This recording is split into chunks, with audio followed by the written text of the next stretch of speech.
होता क्या कंसेप्ट है? Okay, first is absolute poverty,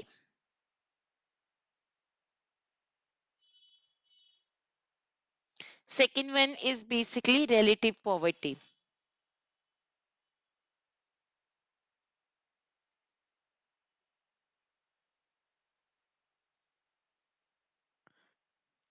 सी, एक ना बहुत थिन लाइन ऑफ डिफरेंस है। जब आप ये देखते हो कितने लोग लगे इतनी इनकम भी अर्न नहीं करते हैं कि वो अपने बेसिक स्टैंडर्ड ऑफ लिविंग को मेंटेन कर सके, वो अपनी बेसिक नीड्स को फुलफिल कर सके, इतनी भी उनके पास इनकम नहीं है। They are not able to satisfy their basic needs. तो दैट मीन्स वो पर्सन क्या होते हैं? एब्सोल्यूट पुअर होते हैं। कि लोग इतना भी अर्न नहीं कर पा रहे, not able to earn minimum income, कि वो मिनिमम इनकम भी अर्न नहीं कर पा रहे हैं कि वो लोग क्या हो जाए, मतलब कि अपनी बेसिक नीड्स को पूरा कर सके। तो वो बेसिकली एब्सोल्यूट पुअर लोग होते हैं। जब हम बात करते हैं रिलेटिव पॉवर्टी की, तो रिलेटिव पॉवर्टी में क्या होता है, जब आप एक सोसाइटी में रह रहे होते हो, सपोज आप एक एरिया में रह रहे हो, इस एरिया में ना ये सारे जो घर बने हुए हैं ना, ये सारे बहुत सुंदर घर है, ये वाला घर, ये वाला घर, ये वाला घर, ये वाला घर बहुत सुंदर है।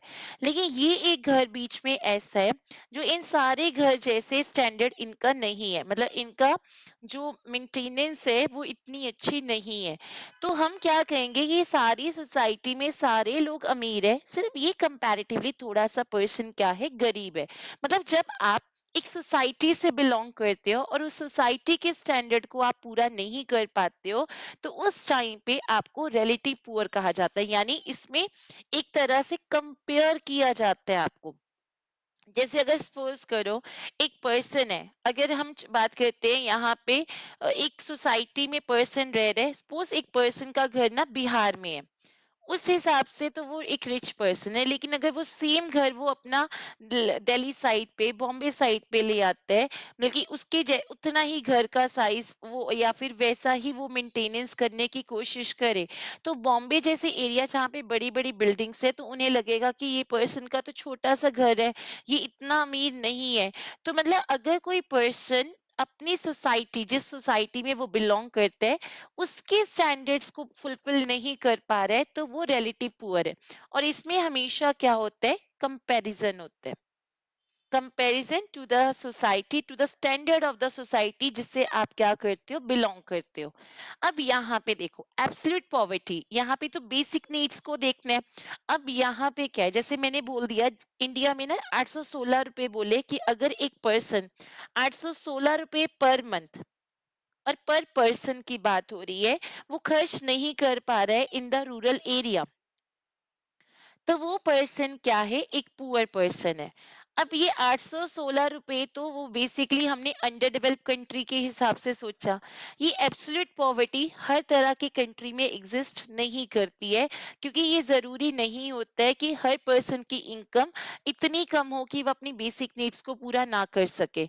ये ज्यादातर एग्जिस्ट करती है अंडर डेवलप कंट्रीज में या डेवलपिंग कंट्रीज में, बिकॉज वहां पे लोगों की इनकम का लेवल थोड़ा कम होता है। लेकिन डेवलप कंट्रीज की बात करें, क्योंकि वहां पे ज्यादातर हर पर्सन के पास एक सोर्स ऑफ इनकम होता है कि वो इतनी तो एटलीस्ट इनकम अर्न कर सके कि वो अपनी बेसिक नीड्स पूरी कर सकते हैं। तो that is the concept of the absolute poverty. लेकिन रिलेटिव पॉवर्टी, यहाँ पे तो कंपैरिजन है, और ये कंपैरिजन तो हर गली में, हर शहर में होगा, हर देश में होगा। अगर मैं अपनी गली की बात करूं, तो हमारी गली में हमारे साथ वाले नेबर के साथ ही कंपैरिजन हो जाएगा कि हम रिच है या पुअर है। तो यहाँ पे जो रिलेटिव पॉवर्टी है, it exist in it exist in all the types of economy. ये हर तरह की इकोनॉमी में क्या करते हैं, एग्जिस्ट करते हैं, चाहे आप डेवलप्ड हो, चाहे आप अंडर डेवलप्ड हो, कंपैरिजन हर जगह होगा। फिर जब हम बात करते हैं एब्सोल्यूट पॉवर्टी को कैसे आइडेंटिफाई करना है कि कौन लोग इतनी बेसिक नीड्स भी पूरा नहीं कर पा रहे हैं, इसलिए इसके लिए इंडिया के अंदर पॉवर्टी लाइन का कंसेप्ट है। पॉवर्टी लाइन का कंसेप्ट का मतलब, जो लोग पॉवर्टी लाइन के नीचे है वो पुअर है, जो पॉवर्टी लाइन के ऊपर है that is a non poor. और इसके अंदर लॉरेंस कर्व यूज किया जाता है। लॉरेंस कर्व सीखा है ना प्लस वन में? तुम्हारे स्टैट्स के अंदर आता है। तो लॉरेंस कर्व जब आप बनाते हो तो लॉरेंस कर्व के जो एक साइड पे आप देखते हो कि ये वो पर्सन है जो अपनी नीड्स को पूरा करे, ये वो पर्सन है जो अपनी नीड्स को पूरा नहीं करे, तो इसने डिफरेंशिएट कर दिया और कंपैरिजन कर दिया कि इस लाइन की इस तरफ क्या है, पुअर, और एक तरफ क्या है, नॉन पुअर है। तो that is the concept of the relative poverty. किसी को doubt? Necessary level to maintain there, क्यों हिल रहे हैं, एक second, to below a necessary level to maintain their basic living standard which is necessary for the physical and social well-being। Physical and social wellbeing का मतलब क्या है कि उस पर्सन की इनकम इतनी भी नहीं है कि वो एक अपने जो बेसिक मतलब कि जो नीड्स होती है ना, रोटी कपड़ा मकान, क्योंकि देखो अगर उसके पास 816 रुपए या 1000 रुपए मंथली क्या होते हैं, बट एक रोटी एक अपनी बेसिक अगर हम बात करते हैं न्यूट्रिशनल वैल्यू लेने के लिए, या फिर अगर हम बात करते हैं कि आपकी बेसिक सोशल वेलबींग के लिए, क्योंकि जब आप पुअर होते हो ना तो आपका मेंटल स्टेटस भी क्या होता है, डिफरेंट होता है। तो यहाँ पे अगर आपकी इनकम इतनी भी नहीं है कि आप अपने बेसिक स्टैंडर्ड्स को पूरा कर सको, तो वहां पे कौन सा कंसेप्ट आता है, आपका एब्सोल्यूट पॉवर्टी का कंसेप्ट आता है। तो यहाँ पे it is a condition where house hold income is below the necessary level to maintain there living basic standard living which is necessary for the physical and the social well-being। and relative poverty क्या है, इसमें at least इतनी amount आपके पास नहीं, ही lacks that least amount जिसको जो उसको चाहिए, which is required to maintain the normal standard of living, जो उसको अपनी उस नॉर्मल स्टैंडर्ड ऑफ लिविंग के लिए पैसा चाहिए जिस सोसाइटी में वो बिलोंग करे। सपोज वो बीआरएस नगर में रह रहे, तो उसे बीआरएस के अकॉर्डिंगली, बीआरएस नगर के अकॉर्डिंगली उसको स्टेटस चाहिए, उसके पास उतना पैसा होना चाहिए। अगर वो सिविल लाइंस में रह रहे तो उसके पास उतना अलग स्टेटस होना चाहिए, अलग इनकम होनी चाहिए। तो अगर एक पर्सन जिस सोसाइटी में रह रहे, उसके स्टैंडर्ड ऑफ लिविंग के अकॉर्डिंगली उसको जितनी एटलीस्ट अमाउंट चाहिए उसके पास वो भी अमाउंट ना हो, तो that person is considered as a poor person.